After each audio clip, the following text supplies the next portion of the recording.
Good morning, everyone. Happy Election Day to those who are in the US. Lisa Martin here with Celigo's CIO Live series. We're so excited to be bringing you the CIO of eBay, Rami Mazid, who's going to be talking to us about the changing role of the CIO. Rami, it's great to see you. Thank you so much for joining us today. Thank you, Lisa, for having me here. Let's talk about what's going on, Rami, from your perspective. The role of the CIO, we know it's evolving. How? The digital world is definitely changing the role of the CIO because CIOs need to shift from defense to offense to seize those new leadership changes. And in order to increase the impact, they have to influence the broader range of the senior leaders across the company. It is no longer about deploying what really business want or wish to have. CIOs need to be more business savvy and then have the expertise to be able to figure out what opportunities will have the highest value. And also the ability to execute on those opportunities effectively and fearlessly and fast, take really proper risk and be able to successfully navigate through all of these engagements. And prioritize is really a key word here for sure. But keep in mind that before they make that shift, CIOs need to ensure that their existing technology operations are performing well before they really start making those changes. So they really need to be very introspective. And before we go on, I want to remind you in the audience, I forgot to mention this, please drop us a comment or a question here in the LinkedIn live chat. We would love to understand your role as a CIO, ask questions of Rami, drop comments in there. We'd love for you guys to participate. So the role is changing. IT leaders need to become more business savvy. Prioritization is key, making sure that existing technologies, everything's running copacetically. What are some of the key areas, Rami, that CIOs need to really be thinking about that should be top of mind so that they can really become much more strategic versus tactical in the role? Yeah, great question. There are three different, in my opinion, there are three different categories of CIOs. The category one that I put them under which is the reactive, which is about 10 to 15% falls into this category in the industry. They're constantly responding to crises and incidents, and that's the role that they're playing. And then there's the category two, which is more on the defensive side, which in my opinion, about 45 to 50% falls into this category. They want to do what they believe is right and not necessarily what the business wants. And then category three, which is, I refer to it as the assertive, which is about 30 to 35% fall into this category. And they're always proactively anticipating the needs and the challenges, and they are prepared to overcome these challenges anytime. And in order for any CIO to be strategic, CIO needs to shift from being the standard, responsible, I take care of this and I take care of that, to being innovative with a game changing, like making sure they're bringing the AI, they're bringing the intelligence or the artificial intelligence and the automations into all the processes that they're playing with. And then shift from being, cooperative, I can do this and I can help you do this, to really be more effective by focusing on the productivity, whether it's a cloud strategy or data analytics, because it's becoming really very key in the industry today. And then also shift from being friendly to strategic, meaning as bringing systems and platforms that differentiate them from their competitive. So you said the three categories, and it kind of reminded me of category two, hurricane. And we've got hurricanes going on right now in Florida. So from reactive, it is like that almost. Doesn't it? Reactive, Yeah. the smallest percentage, to defensive, the biggest percentage, to assertive. What's the path for, say, those in the 10 to 15% that are right now in reactive mode, knowing that competitors that are able to be much more defensive and eventually assertive are ready to take their share? How does a CIO get from that category one reactive to assertive?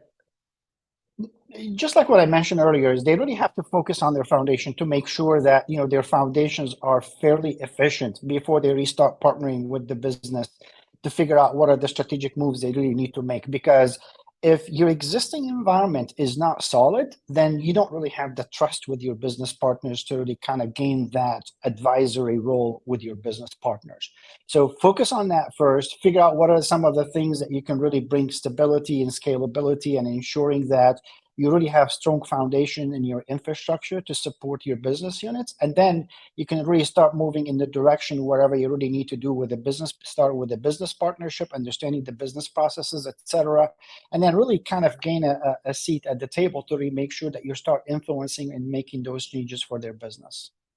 Right. So those assertive CIOs are the ones that are influential, that are embracing emerging technologies, that have trust with the business.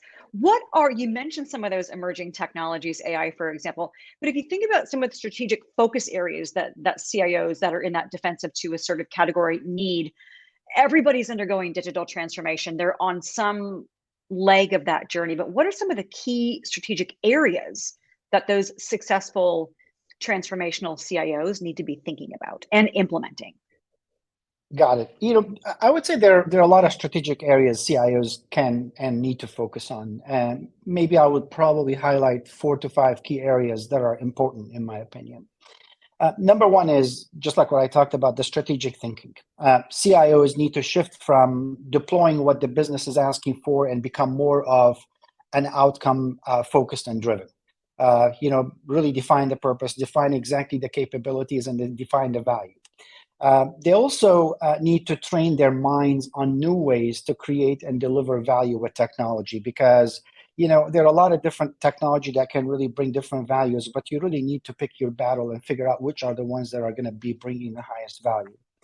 They also need to bring insight into the planning session, making sure that they're really engaged early on. Otherwise, they'll definitely, just like what I said earlier, is they'll remain in the reactive category. The second one is business acumen. CIO needs to understand how business process work, not just really, hey, the business knows their stuff, therefore I can really bring in whatever they ask for. And they really also need to understand what capabilities are needed to make the right shift in the organization. As you know, the challenges are increasing more and more as we move forward with the whole digitizations of products and services. CIO needs not just to understand the business basic, but to fully master the business model and develop a new model on how to drive improvements in the business model to help increase revenue, improve operational efficiencies, and reduce risk using the technology. Because historically, CIOs tell you is, I have nothing to do with the revenue. As a matter of fact, they do.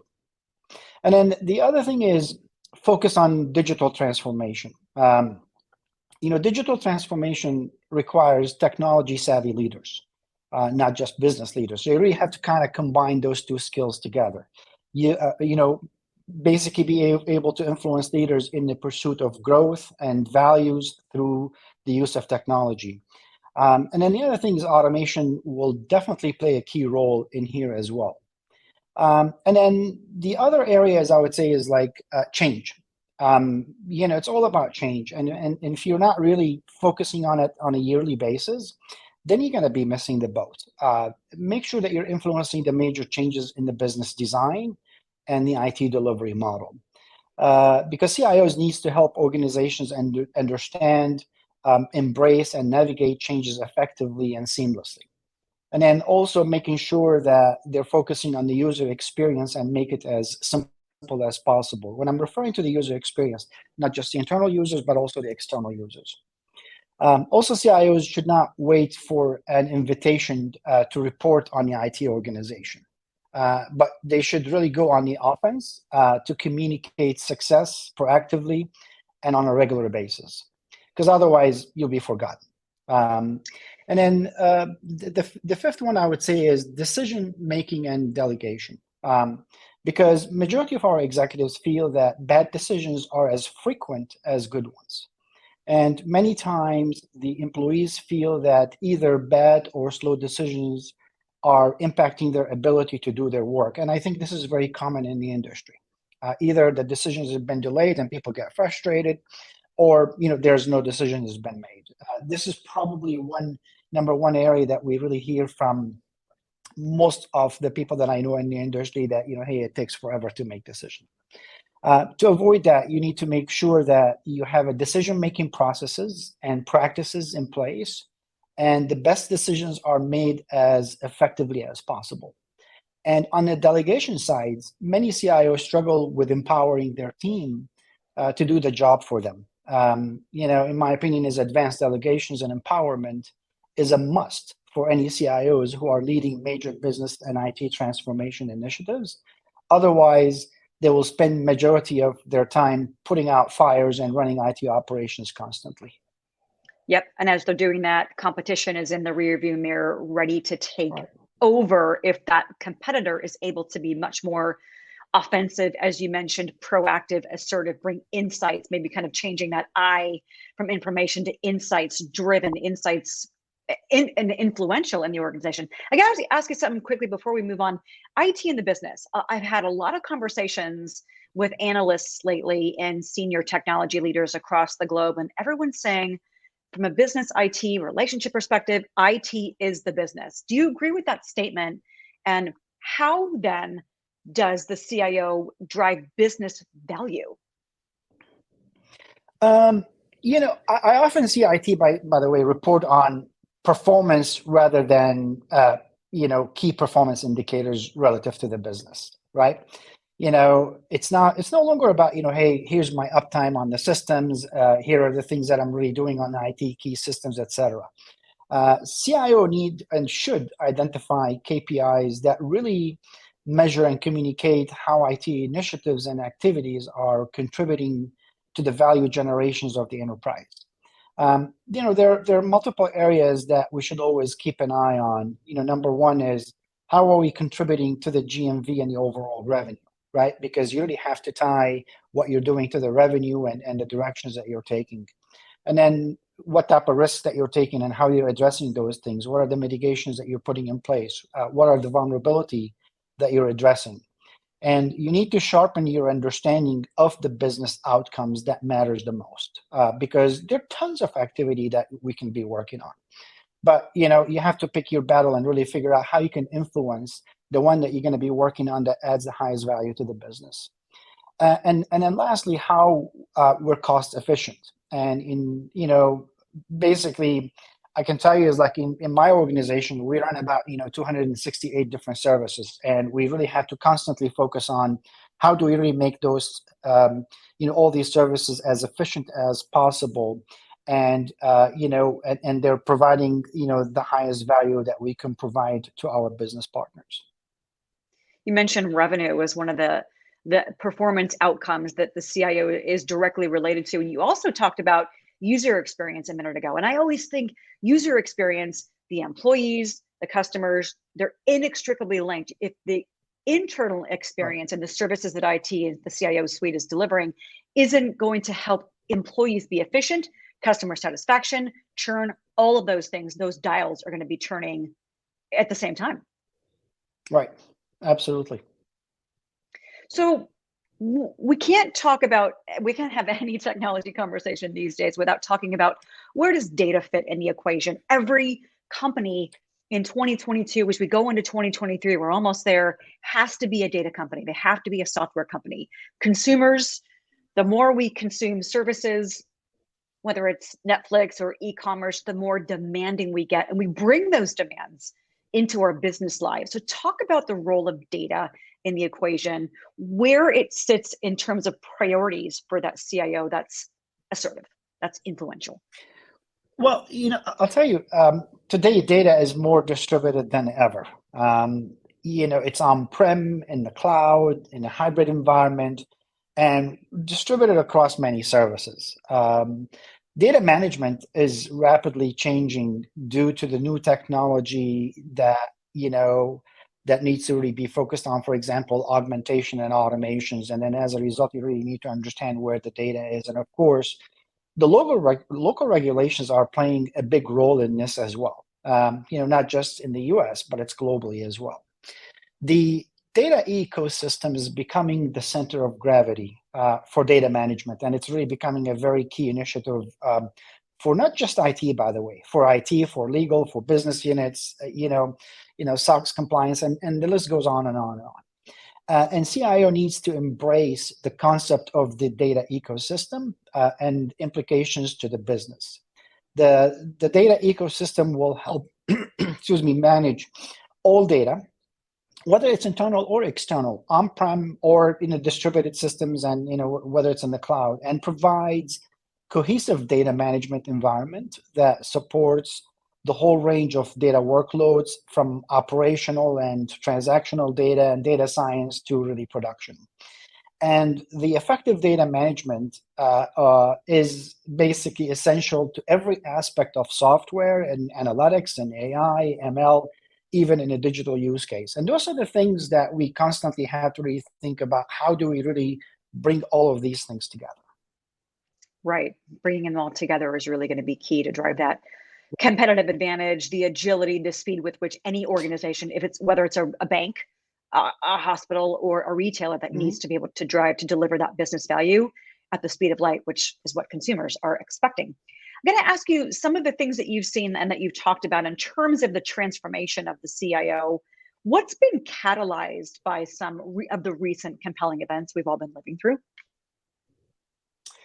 I'll tell you, I think the pandemic pushed us to think and act differently.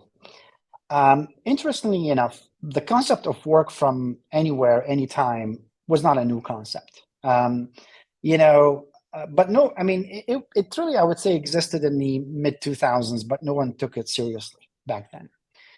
When we got hit with the pandemic, we had to react quickly to ensure that all workforce can work remotely and enable the like home, like office experience. This, by default, pushed us to consolidate and optimize, number one, the whole collaborations tools, making sure that, we let employee feel that they can do the virtual whiteboarding capabilities, and making sure that we bring it into reality, and then really focus on how do we really turn that experience, whether they're in the office or at home, be as effective as possible, and ensuring that all are simple to use, regardless of where people are working from. And as I said, is like, this concept, when I was back at Cisco in mid 2000s, we really worked on it. And we said, the world is changing, and we really have to focus on enabling people to work anywhere, anytime, on any device. But as I said, it was not taken seriously up until the pandemic hit us. Right. And then it became no choice when everything, the switch flipped overnight and everybody had to go home. And now dealing with the hybrid workforce. Talk to me a little bit in our closing minutes here, Rami, about some of the lessons that you can share with our audience about eBay's own digital transformation. And I just want to remind the audience, pop us a note, pop us a question. Where are you on that transformation from reactive to defensive to assertive, offensive, influential? We'd love to hear from you. So again, Rami, last question, some of the lessons learned from your own digital transformation that you can share with our audience. Sure. First, CIOs are increasingly finding themselves drawn into the digital demand. Digital business is challenging the existing IT operations model, which has been optimized for efficiency and internal service levels, just like what I talked about before, but now it needs to be redesigned for agility, speed, and innovation. This means that IT needs to improve the delivery model via digital experience, respond to the business requirements to engage customers through digital product, and increase the digital components of the existing physical product. And, a few years back, we implemented the entire stack of the IT service management. And if you really think about what are some of the things, in my opinion, IT needs to be focused on, I would say this is the number one area.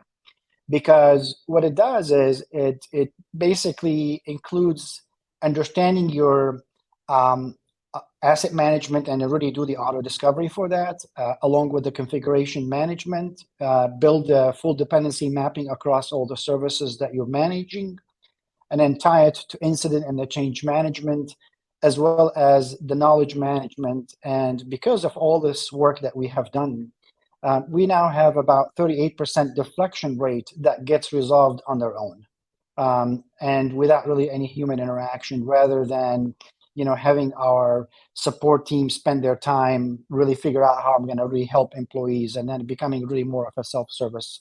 And then at the same time, we used to spend a lot of time addressing incidents due to changes, because we do tons of changes on a weekly basis. And then what we used to do is we used to get a lot of incidents as part of those changes, because you don't know really what the right system is talking to the left systems. Are they, people really have the tendency to really focus on their own system and not really on the dependency system. And then what we saw before we really brought all this digital experience, it was causing a lot of incidents as a result of that. And then majority of our time had been shifted more toward on how do I really keep my systems up and running. Yep. And then because we implemented the entire stack, now we really have become very sufficient in the way that we are managing our services, and really more focusing on the transformation and bringing, the highest values into the business. And that's pretty much what we've really been focusing on, that helped us tremendously. So I'm going to ask you one more question. First of all, congrats on a 38% deflection rate. That is fantastic. That directly impacts the customer experience, revenue, et cetera. But what's next for you as the CIO of a company we all know and love? That's what I always talk to my team about is, always transformation. Transformation is not like a one-time exercise. You really do it. As a matter of fact, we're constantly talking about transformation every year. My team and I always get together, really figure out what is the next transformation thing that we need to be focusing on literally every year. And we take the initiative and we really figure out how we're going to really optimize it and how we're going to really bring the highest value to the business. And we take it from there. Literally every year we identify a new one. Excellent. Rami, it's been such a pleasure having you on CIO Live. Tremendous value that you shared, insights for our audience here, and really great advice for how they can get from category 1 to category 3 in a good way, not with those hurricane analogies that we brought up earlier. We so appreciate you joining us on CIO Live. Thank you for your time. My pleasure. Thank you very much, Lisa. All right, we want to thank you for joining as well. We'll be monitoring this video on demand once our live show ends here. So feel free to keep those comments and questions coming. We'd be happy to pull you into the conversation, and we'd love to know where you are on that journey. We thank you again for your time today, and we will see you next month with our next show. Stay tuned for the LinkedIn event. You'll get prompted. Thanks, guys. Have a great day.